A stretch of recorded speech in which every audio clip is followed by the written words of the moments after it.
You simply do not know how to educate a child. This is the worst school ever. It's filled with kids whose parents have given up on them. Their biggest hobby is to confront the teachers. Not only did they play pranks on the teachers, they also learned to smoke, drink and perm their hair. But this is the group of naughty and mischievous students, but later became the talents of society. However, such a group of children, but because of the arrival of a teacher, changed their lives completely. The story takes place in France in 1949. Matthew, who has been pursuing his dream of music all his life. He has no achievement to become a teacher in the countryside. He just arrived at the school gate. He saw a little boy lying in front of the iron gate. Matthew asks him what he's doing here.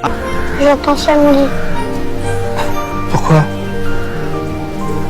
Mon papa va venir me chercher. And that's when the school janitor came to pick up Matthew. When he came in, he saw a student running and mopping the floor. The uncle told him, "This is the principal punished cleaning." And the principal, in a suit behind him, was a serious expression. Did not feel happy for Matthew's arrival. Just a simple introduction to Matthew's workflow. Suddenly the janitor of the school was hurt in the eye by a child's prank. The principal was instantly furious. He told Matthew to call the students together, this time to teach the naughty kids a lesson. He didn't ask anything about the janitor's injury, because in his opinion, nothing was more important than punishing these students. Soon they were assembled. Si dans 3 secondes je n'ai pas le coupable, chacun d'entre vous fera 6 heures de cachot à tour de rôle.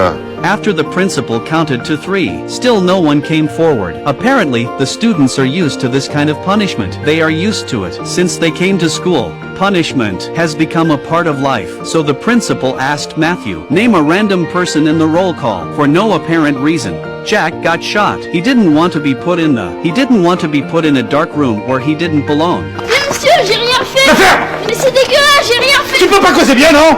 Hein? Allez! And that's how Jack punished for the perpetrator. Matthew just said a few words in silence, and then he was scolded by the principal. The faculty member who resigned told Matthew, the person who hurt the janitor just now, it was a kid named Marco who did it. Matthew asked him why he didn't tell the principal. He said he was in a hurry to leave, so he didn't want to get himself into trouble. And so it was. A restless Matthew was about to have his first lesson, his first class at this school. Matthew's first lesson was to teach them to be honest. Then he asked the janitor who had done the eye. When no one said anything, he grabbed Marco and took him to see the principal. Matthew just led him out the door, and then he saw the principal grabbed another person to the office. This scared Marco stunned. Matthew couldn't bear to see the principal destroy them, so he punished Marco to take care of the janitor until he recovered. As soon as Matthew returned to class, he saw Emoanchi drawing himself. The drawing was a bit ugly. Matthew didn't get angry when he saw it. Then he also drew Emoanchi on the blackboard. Finally, he added a big pink nose. The audience laughed and laughed. Then he told him to go back to his seat as if nothing